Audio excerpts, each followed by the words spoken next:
معنا یې دا ده چې نبي علیه السلام چې په ژوند کې په ټول ژوند کې کم حرکات کړي هغه به تاسو هم په خپل ژوند کې راولئ. نبي کریم صلی الله علیه وسلم د ژوند د یوه برخه واده ده. نبي علیه السلام واده کړی. نبي علیه السلام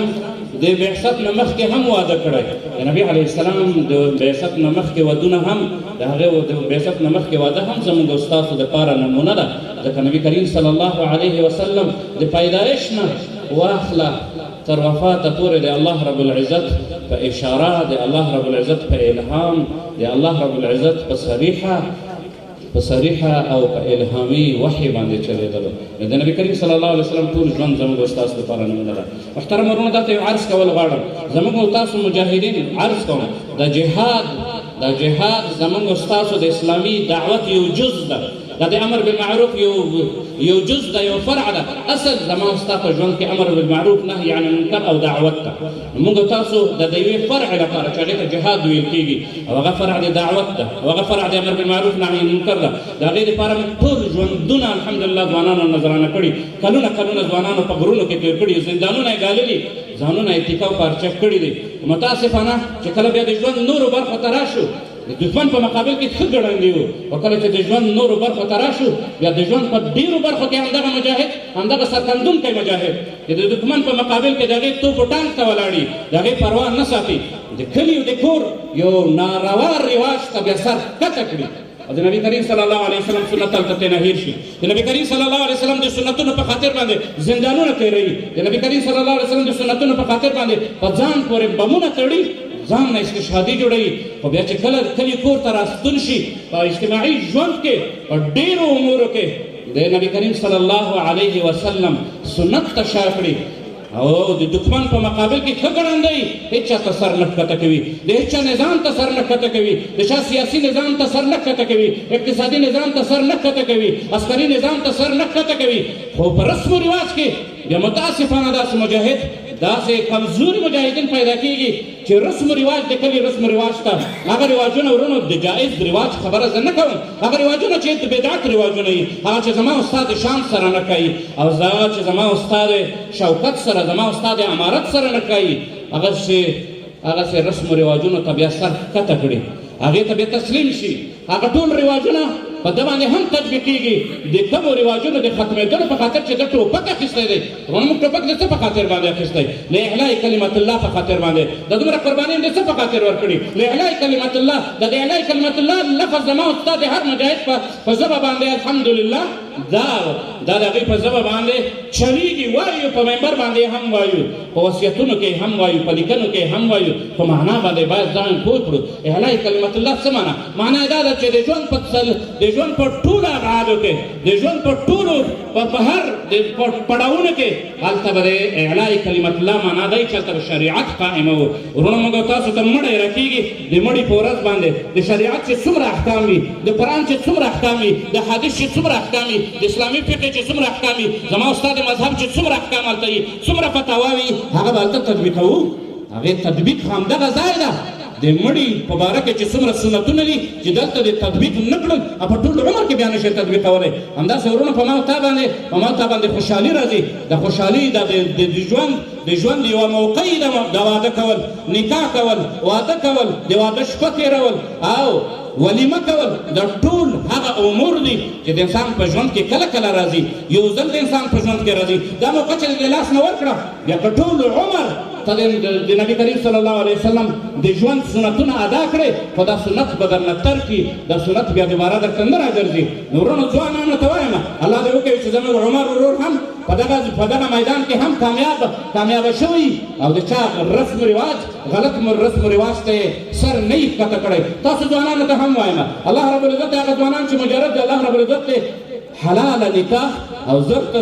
په مسنونه طریقه باندې ټولو ته ورنصیب کړي. نو عرض کوم وروڼو په خپل کردار باندې سنتونه ادا کړئ په خپل کردار باندې د واده سنتونه را ژوندي کړئ ته چې سنت را ژوندی نه کړې مجاهده ته چې په نکاح کې سنت را ژوندی نه کړې په ولیمه کې سنت را ژوندی نه کړې هماغه رواجونه باندې چلېږي کوم رواجونه باندې چې عوام چلېږي په کوم رواجونه باندې چې کله یې کور چلېږي او هغه داسې رواجونه وي چې د سنت خلاف وي د اسلام خلاف وي یا که د اسلام خلاف هم نه د سنت خلاف هم نه د مروءت خلاف وي د مجاهد سره هغه نه ښایي د مجاهد سره هغه شان و شوکت وروڼو خوشحالي هم خوشحالي لمانځلو طریقه الله رب العزت موږ تاسو ته ښودلې د سنت طریقه مو تاسو ته الله رب د سنت واده طریقه نبي علیه السلام ما تاسو ته ښودلې ده نبي علیه السلام واده کړی صحابه کرامو واده کړی تابعینو واده کړی مجاهدینو واده کړی د اسلام سپهسالارانو واده کړی د اسلام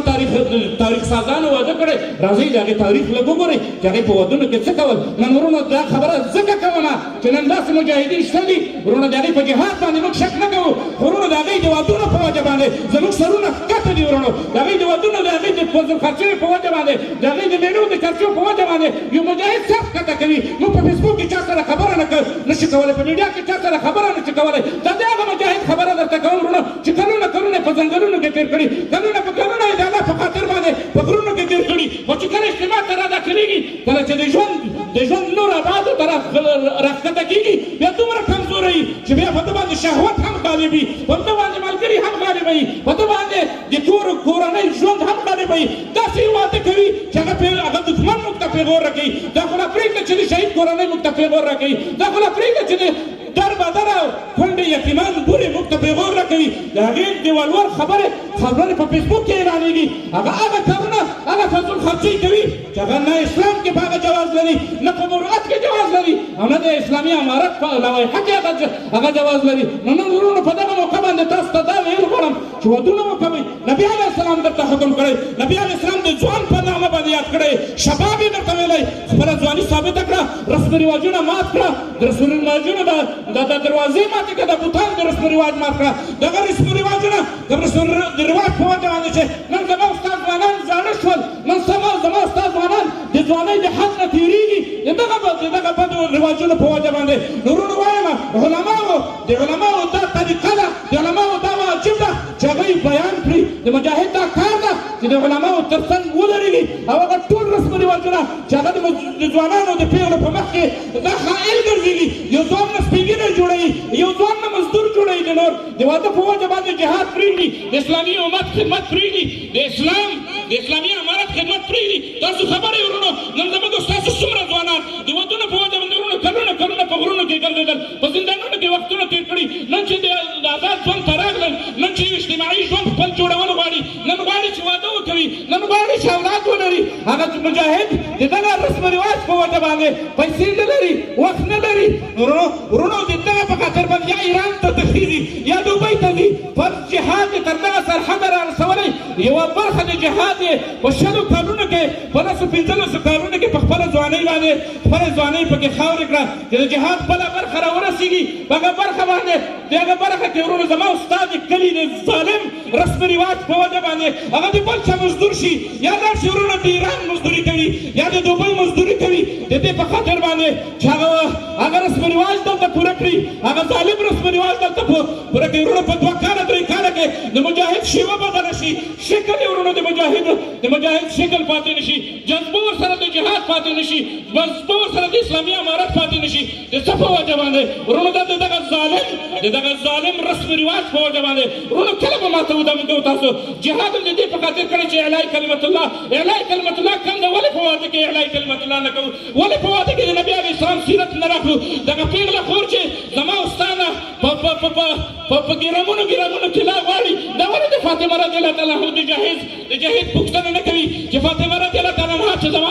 زما د خور الګو ده زما د لور الګو د هغې قدوه ده لکه پوښتنه وکړه چې فاطمه رضی الله تعالی عنها کله ودېدله د هغې په جهیز کې څه شوي وو هغې ته مور و پلار څه آیا د نبي کریم صلی الله علیه وسلم نه به زیات څوک په خپله لور باندې مهربانه وي دا امکان نه لري وروڼو نبي علیه السلام ته فاطمه رضی الله تعالی عنها د هغې لښتې جګر وه د نبي علیه السلام د هغې دومره احترام کولو هغې لور وه خو احترام یې داسې کولو لکه مور یې چې فاطمه رضی الله تعالی عنها چې به کوټې ته داخلېدله نبي علیه السلام د خپل ټول عظمت د خپل ټول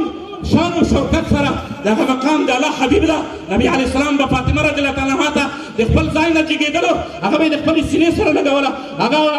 هغه بیبي چې کله وادېږي لږ د هغې د جهیز پوښتنه وکوئ لږ د هغې د مهر پوښتنه وکوئ هغه چې د نبي کریم صلی الله علیه وسلم د کور نه وځي نبي کریم صلی الله علیه وسلم په یوه اشاره باندې خپل ټول کور د سیمو زر څخه ډکولی شوی هغې سره د نبي کریم صلی الله علیه وسلم سره د عثمان غني غوندې د مالداره او هغسې سرمایهداره صحابه کرام هم موجود وو هغې سره همداسې تاجران هم موجود وو د نبي کریم صلی الله علیه وسلم خپله تاجر د هغې بیبي خدیجه رضی الله عنها خپله تاجره د هغې سره د مال او د دولت کمی نه وو خو چېرته یې هم دا سنت نه دی قایم کړی نه یې په لور باندې او نه په خپل ځان باندې چې دغسې یو ظالم رواج چې یې نه دی قایم کړی چې سبا به زما د امت ځوانان به فقیر او غریب وي د دغه فقر او غربت په وجه باندې به د دین کار ترې نه پاتې وي علمونه به ترې نه پاتې وي دعوت به ترې نه پاتې وي جهاد به ترې نه پاتې وي امر بالمعروف نهي عن المنکر به ترې نه پاتې وي د اسلامي نظام خدمت به ترې نه پاتې وي ځي به د نورو غلامي به کوي د نورو مزدوري به کوي کله به د کافرانو مزدوري کوي کله به د فاسقو د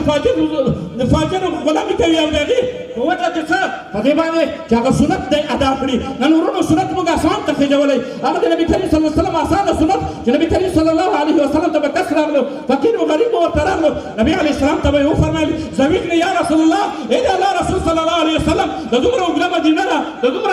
دومره مسلمانان دلته اوسېږي د تور افریقا نه به راغلی و رنګ به یې تور و غریب و فقیر به و د ځان پیوند شوې جامې به وې نبي علیه السلام ته ویل زوجني ما ته واده وکوه دا رسم رواج پکې نه و چې دا د دې وطن سړی نه ده دا رسم رواج پکې نه و چې دا د دې ژبې سړی نه ده دا د دې قوم سړی نه ده نبي علیه السلام به صحابه کرامو ته مخ راواړولو چې څوک داسې شته چې په دې سړي باندې صدقه وکوي خپله لور ورکړي نو هر دروازې ته نبي علیه السلام به واستولو چې لاړ شه د فلاني دروازه ور وټکوه لاړو دروازه به یې وټکوله او ورته وبې ویلې چې دا نبي کریم صلی الله علیه وسلم رالېږلی یم د څه په خاطر یې رالېږلی یم د دې په خاطر د رویبارۍ په خاطر ستا د لور په خاطر ستا د خور په خاطر نو ما وګوره ما تول کړه د اسلام په تول باندې ما تول کړه که زه چېرته د دې جوګه وم چې زه ستا د لور او ستا د خور خاوند شم د هغې سره هغه په حلاله نکاح ځان ته واخلم خو نبي کریم صلی الله علیه وسلم تا ته امر نه دی کړی زه ستا دروازې ته رالېږلی یم نبي کریم صلی الله علیه وسلم صحابه کرام داسې تربیه کړي وو چې چېرته واده کوئ د سړي دین ته ګورئ د هغې دیندارۍ ته ګورئ د هغې غیرت ته ګورئ د هغې شهامت ته ګورئ د هغې پیوند شوو جامو ته مه ګورئ د هغې تورو سپینې قوارې ته مه ګورئ هماغه وخت به وروڼو د دروازې نه به یې نه رخصتولو هماغه ولاړه باندې به یې د خپلې لورو د خور د نکاح وعده ورسره وکوله او کله چې بیا د واده مسله راغله نبي کریم صلی الله علیه وسلم به صرف د یوه پسه حلالولو تقاضا ته نه وکوله چې اولم بشاتم که نور نشي کولی صرف یو پسه حلال کړه ولیمه وکوه او ولیمه اعلان کړه د خپل واده اعلان کړه وروڼو داسې وادونه به وو چې چا ته به اندازه نه لګېدله پسه به حلال شو وروسته به معلومات وشو چې فلاني د فلاني لور کړې ده نن وروڼو زموږ تاسو د دغه رسم و رواجونو په وجه باندې زه عرض کوم وروڼو زړه مو ډېر درد کوي وروڼو ډېر ځوانان مې داسې لیدلي دي وروڼو چې په کلونه موږ سره په سنګرونو کې وو په زندانونو کې موږ سره نه چې پوښتنه کوو نن دوبۍ ته تللی وروڼو د یو چا د نورو خلکو حتی د کفارو غلامي هلته کوي هلته د یهودو د نصارانو د فیلیپینیانو او د نورو خلکو په شرکتونو کې کار کوي د څه په خاطر باندې د خپلې ځواني د ده په ځوانۍ باندې اسلامي نظام تر دغه سرحده راورسېدلو د ده په ځوانۍ باندې د متکبره دنیا شکست وخوړلو نن هغه باتور نن هغه قهرمان نن هغه مجاهد چې زما استاد سر یې لوړ کړو د امت سر یې لوړ کړو نن دومره بې همته یو موږ دومره بې همته امت او ملت یو موږ چې د واده په وجه باندې زما استاد یو ځوان د اسلامي امارت د دایرې څخه وځي او د مزدورۍ په خاطر باندې یا چې د روافظو غلامي کوي هلته د هغې مزدوري کوي یا چې د یهودو د نصاراو په اروپا کې غلامي کوي د څه په خاطر باندې چې دا وږی خسر موړ کړي چې دا وږی قوم موړ کړي ده ته په مختلفو نامونو باندې د ولور په نامه باندې د فلانو د عیان په نامه باندې ځای موړ کړي او انسان مړېږي نه نبي علیه السلام فرمایلي دي چې انسان مړک نه لري انسان ګېډه نه مړېږي د ده ګېډه به په قبر کې د قبر خاورې ورډکې کړي او انسان ګېډه مړېږي نه که د یوه وادي ورته الله سره زر وګرځوي بیا هم تمنا کوي چې کاشکې دا بله وادي هم د بله شیله هم راته ټوله د سرو زرو ډکه شوې وای نو عرض کوم وروڼو تاسو مجاهدینو ته او په علماو باندې غږ کوم چې د الله خاطر وکوئ د الله خاطر وکوئ تاسو خود وایه ستا په منبر ستا په لاس ده منبر ستا په لاس محراب ستا په لاس عوام ستا په لاس ستا په فتوا کې زور ده ستا په قول کې زور ده پورته شي علماو د مجاهدین د ذلت نه راوژغورئ دغه ځورېدلي مجاهدین دا ځورېدلي مجاهدین په کورنیو باندې واړوئ دا ځورېدلي مجاهدین د اولادونه پلاران جوړ کړئ دوی ته د سکون ژوند ور نصیب کړئ د سکون ژوند ورته ورکړئ او دغه رسمي رواجونه دغه رواجونه دا د ظلم رواجونه مات کړئ تی په فتوا باندې مات کړه زه په صفت د مجاهد ستا شاته ولاړ یم زه د امر بالمعروف نهي عن المنکر په صفت باندې ستا شاته ولاړ یم زه د دعوتګر په صفت ستا شاته ولاړ یم ته صرف فتوا ورکړه زه یې درته تطبیقوم ما په دې خپل وجود باندې په وجود باندې مې په د 20 کاله کې د الله نظام تطبیق کړی دا به هم زه تطبیقوم په دې کې زه زنداني شم په دې کې زه ورټل شم په دې کې زه هر بدنامي راوړي مشکل نشته په اسلام قایمول غواړو د اسلامي نظام قایمول غواړو اسلامي نظام وروڼه په خوله باندې یادوو خو همدغه اسلامي نظام ده اسلامي نظام په چا قایموي په بل چا یې قایموي اول باید په خپل ځان باندې قایم کړو نو وروڼو ځوانانو ته وایم الله دې وکړي چې زموږ ورونو هم سنتونه دلته ادا کړي الله دې وکړي چې دا هم سر نه یې ښکته کړی هغه کس چې په کلونو یې دښمن ته سر ښکته نه کړو رسم رواج ته به یې انشاءالله سر نه یې ښکته کړی تاسو ځوانانو ته وایم ودونه وکوئ خو رسم رواجونه ورسره مات کړئ داسې یې مات کړئ داسې ماته ډډې وړې کړئ چې بیا څوک زما او ستا مجاهد عزیز انسان ذلیله نه شي د واده په وجه باندې د واده د ولور په نامه باندې د مهر په نامه باندې د ولیمې په نامه باندې د رواجونه ټول ختم کړئ او په مسنونه او فقیره او غریبه طریقه باندې سنت دی واده ادا کړئ داسې ودونه وکوئ لکه جلیبیب چې کړی دی داسې ودونه وکوئ لکه صحابه کرامو چې کړی داسې ودونه وکوئ لکه زموږ استاد ورونو په د 20 کلن جهاد کې په غرونو کې موږ ډېرې داسې نکاحګانې تړلې دي ورونو الحمدلله ډېرې د مجاهدینو داسې نکاحګانې ورتړلې دي دا نه ده چې په امت کې ځوانان نشته دا نه ده چې په امت کې پلاران نشته دا نه ده چې په امت کې داسې په دین باندې مین خسران نشته داسې ځوانان موږ لیدلي ورونو چې په یو دیچي او د یو شنه چي په یو شنه چي باندې په یو پیاله چای باندې خپله ولیمه دومره الله ورته وس ورکړی ده په داسې ودونو په داسې واړه واړه پروګرامونو باندې هغوی خپلې نکاحګانې سرته رسولي خپل نیمګړی ایمان یې خپل ځان تکمیل کړی تاسو خبرې ورونو دا ایمان ما او تا مجاهده زه تا ته وایم که هر څه وکوې ځان عالم جوړ کړئ ځان عابد جوړ کړئ ځان مجاهد جوړ کړئ امر بالمعروف نهي عن المنکر له ځانه جوړ کړئ چې واده دې تر څو پورې نه یې کړی ستا ایمان نیمګړی ده نبي علیه السلام نیمګړی ایمان هم ورته ویلی دی نبي علیه السلام واده ته نیم ایمان ویلی دی تر څو پورې چې د واده نه یې کړی ایمان دې نیمګړی ده تر څو پورې چې د واده نه یې کړی سترګې ضمانت دې نشته تر څو پورې چې د واده نه یې کړی بیا د فرج او د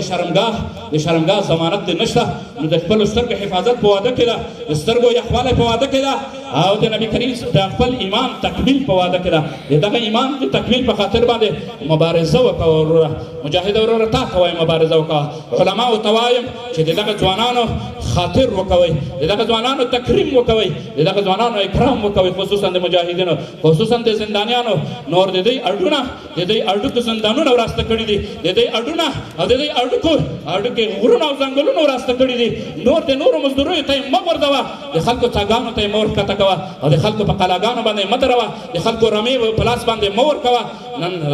کوشش وکوئ علماو چې د نکاح او د ودونو پروګرامونه په شریعت باندې برابر کړئ چې د هر ځوان استطاعت وي هر ځوان وکولی شي چې د خپل ایمان تکمیل کړي امید ده چې خبر به مو په چا باندې درانه نه وي تمامه شوې خو العلم للعمل خبرې به په هوا کې نه تبخیروو د خبر مې چې درته وکوله ورونو ځوانانو خپل املاوې وتړئ او دغه سنت ادا کړئ د خپل ودونه واپس د سلف صالحین په طرف باندې ووځئ د صحابو عصر ته یې ورسوئ هماغسې ساده ودونه وکوئ هماغسې خلکو سره هماغسې خلکو او هغه کورنیو سره ودونه وکوئ چې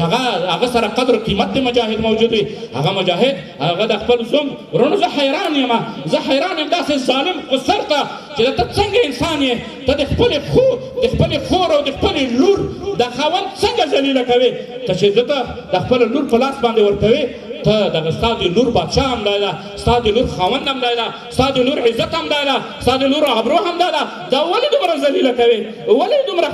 خواروې چې دا به بیا ستا لور ته د هغه حقوق څه ورکړي د هغې اجتماعي حقوق او د هغې اقتصادي حقوق به هغه څه ادا کړي ستا لور به د هغه چا په کور کې څنګه ښاده شي څنګه به د سعادت ژوند وګوري چې تا هغه راشپېللی ده چې تا هغه دې ته مجبوره کړې ده چې د نورو مزدوریو ته مجبوره کړې ده د لږ ځواني پاتې ده د لږ طاقت دماغي او بدني پاتې ده هغه لاړ شي د د نورو خلکو په مزدورۍ کې ختم کړي او یو وچ هډوکی راشي او ستا لور او ستا خور ته هلته کښېني او بیا د ژوند ناخوالې چې کله راځي او بیا ملامتیا هم په ده باندې اچوي. امید دی چې دا خبره مې په چا باندې درنه تمامه نه شي، خو بیا یو ځل بیا تقاضا د علماو نه کوم چې علما دی په دې کې کار وکوي، دعوتګران دې کار وکوي او مجاهدین دې په خپل عمل باندې دا ثابت کړي. خپل د رسم و رواج ته سرونه مخکته کوئ ځوانانو، ودونه وکوئ په زور باندې وغواړئ، طلب دې دی وکوئ، حق مو دی، خو د هېچ چا رسم و رواج غلط رسم و رواج مه منئ. الله دې وکړي چې الله رب العزت موږ تاسو ته په دې خبر باندې عمل کولو توفیق را نصیب کړي.